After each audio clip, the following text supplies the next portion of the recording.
எல்லாருக்கும் என்னுடைய அன்பான வணக்கங்கள். போன வாரம் என்னன்னா, பக்கத்தில் ஒரு கோயிலுக்கு போய்கிட்டு இருந்தோம். அப்படி காரில் பயணம் பண்ணிகிட்டு இருக்கும்பொழுது போகும்பொழுது எஃப்எம் நிகழ்ச்சி கேட்டுகிட்டே போகிறது வழக்கம். அப்படி என்னை கேட்டுகிட்டே அந்த பயணம் பண்ணிகிட்டு இருக்கும்பொழுது காலையில் ஒரு 10-10:30 மணி இருக்கும்.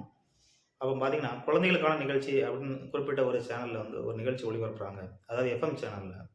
அப்போ திருப்பூரோ அல்லது பக்கத்தில் ஏதோ ஒரு ஊர்லேருந்து ஒரு 3 வயது குழந்தை ஃபோன் பண்ணி பேசுகிறாங்க. அந்த விஜே அப்படின்னு சொல்லக்கூடியவங்களும் அந்த குழந்தைகிட்ட பேசுகிறாங்க.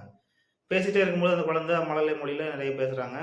நல்லா மகிழ்ச்சியாக தான் போய்கிட்டு இருக்கு. உடனே பேசிட்டு கூடுதலாக என் தங்கச்சி பேசுகிறா அப்படின்னு சொல்லிட்டு அந்த குழந்தை அவங்க தங்கச்சிட்ட அந்த ஃபோனை கொடுக்குது.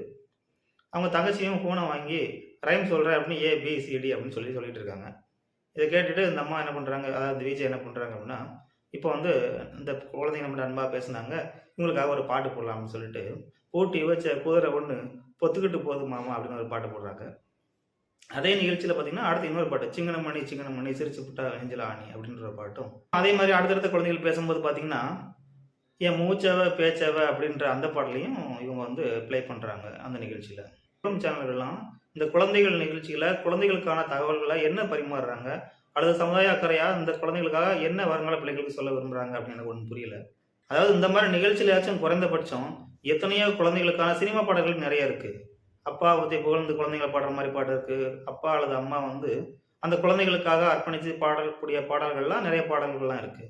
இல்லை உங்களுக்கு அப்படி எதுவும் தெரியலையா சேனல்களுக்கு, பரவாயில்ல. பாரதியும் பாரதிதாசனும் எத்தனையோ குழந்தை பாடல் அப்படின்னு சொல்லி புத்தகத்தை வெளியிட்டிருக்காங்க. இதிலிருந்து ஏதோ ஒரு பாட்டை உங்கள் மொழியிலேயே நீங்கள் பாடி சொல்லலாம். அல்லது சினிமாவிலே நிறைய குழந்தைகளை வர்ணித்து நிறைய பாடல்கள் எழுதியிருக்காங்க. அந்த அன்பு பிணைப்பான பாடல்களை நீங்கள் ப்ளே பண்ணலாம். குறைந்தபட்சம் இந்த நிகழ்ச்சியிலாச்சும் குழந்தைகளுக்கான பாடப்படும் போது அது மனதில் ஒரு குழந்தை பருவம் அல்லது குழந்தை அப்படின்னு ஒரு நினைப்பாக ஏற்படும்.